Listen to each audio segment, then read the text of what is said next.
বুঝছে বুঝছে নতুন না পুরান, তবে নোটিশ পাইলে সম্ভবত আর একটু বুঝবে আর কি। হঠাৎ করে আপনি দেখেন যে বিএনপির একদম কেন্দ্রীয় নির্বাহী কমিটি থেকে এনসিপিকে উদ্দেশ্য করে কোনো উল্টাপাল্টা কথা বলা বা ডক্টর মোহাম্মদ ইউনূসকে নিয়ে উল্টাপাল্টা কথা বলার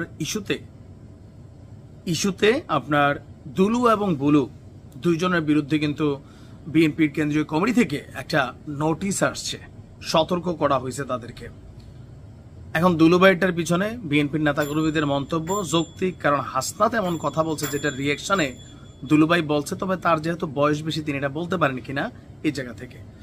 এবার বিএনপির জাতীয় নির্বাহী কমিটির সদস্য এম নাসির রহমান তিনি আবার বইলা বসছেন আরেক কথা, বাচ্চাদের একটা দল আছে, মানে তিনি যথেষ্ট প্রবীণ বয়সে, 70-75 তো হবেই, তো ওনার কাছে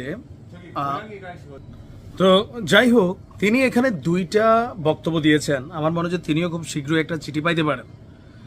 বাচ্চাদের একটা দল আছে, national children's party, national children's party মানে যেটা হচ্ছে ন্যাশনাল সিটিজেন পার্টি। এনসিপিকে তিনি দিয়েছেন এনসিপি, ঠিক আছে, মানে জাতীয় বাচ্চা পার্টি বা জাতীয় শিশু পার্টি। এই শিশু পার্টিদের সবার বয়স হলো 27 থেকে 28 বছর। এই বাচ্চা পার্টিকে দল গঠনের সুবিধা দিতে নির্বাচন পেছানোর ষড়যন্ত্র করা হচ্ছে। তারা সরকারের ভেতরে থেকে দল বানিয়ে নির্বাচনে সুবিধা নিতে চায়। এদের যতই হৃষ্টপুষ্ট করা হয় তারপরও কোনো ভোট পাবে না। এই কথা আবার ঠিক না, তারা ভোট কম বেশি পাবে। মানে যেই গতিতে এখন বিএনপির বিভিন্ন জায়গায় পজিটিভও আছে, নেগেটিভও তৈরি হচ্ছে ইমেজ, সেখানে বাচ্চা বাড়িরা কিছুটা ভোট পাবে, খুব বেশি পাক না পাক। তো তিনি বলছেন দেশের মোট ভোটার হচ্ছে 12.5 কোটি, আর ফেসবুক ভোটার হচ্ছে 50 লাখ বা আরো কম। এদের মধ্যে একটি অংশ সংস্কারের দোহাই দিয়ে নির্বাচনের বিরোধিতা করছে। তাহলে 12 কোটির উপর যেসব ভোটার রয়েছেন তারা তো কোনো কথা বলেননি। তারা কি কেউ ফেসবুকে বলেছেন যে আমি নির্বাচন চাই না? আসল নির্বাচন দেশের মানুষ সবাই চায়, কারণ বিগত 15.5 বছর মানুষ ভোট দিতে পারেনি। আজকাল দেশে নির্বাচন নিয়ে বেশি মাতামাতি হচ্ছে। মফস্বল, টাউন, গ্রাম অঞ্চলে যারা থাকেন তারা সবাই নির্বাচন চান, আর শহরের ভেতর যাদের মোবাইল ফোন আছে এবং একটি অংশ ফেসবুক আছে, ওই ফেসবুকওয়ালার দেশে নির্বাচন চান না।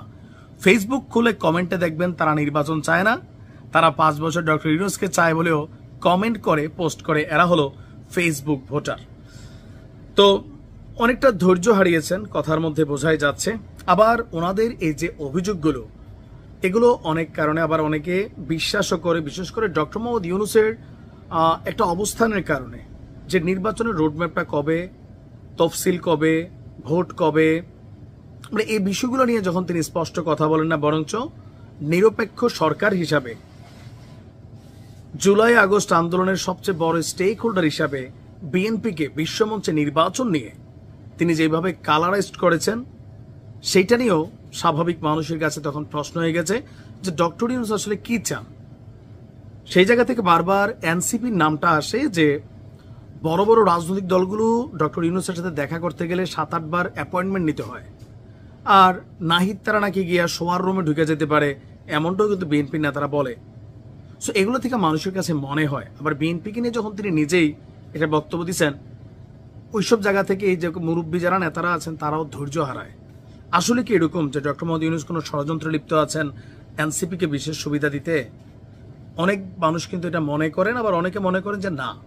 তবে নায়ের সংখ্যাটা কম। আপনি যদি বাংলাদেশে এই মুহূর্তে জরিপ করেন যে এনসিপিকে সুবিধা দিতেই কি নির্বাচন পেছানো হচ্ছে, এই জরিপটা যদি মাঠ পর্যায়ে একটা মিনিমাম ভোট হয়, এটাতে 100% আসবে যে এনসিপিকে সুবিধা দিতেই। তারপরে বিএনপির তিনি ওই বড় নেতা, তাদের কাছে তথ্য থাকে, হইতেও পারে নাও হইতে পারে, অথবা রাজনৈতিক বক্তব্য হিসাবে এটা দিতেই পারে যে কোনো জায়গায়। আসলে কি ঘটছে সেটা হচ্ছে কথা। ভালো থাকবেন।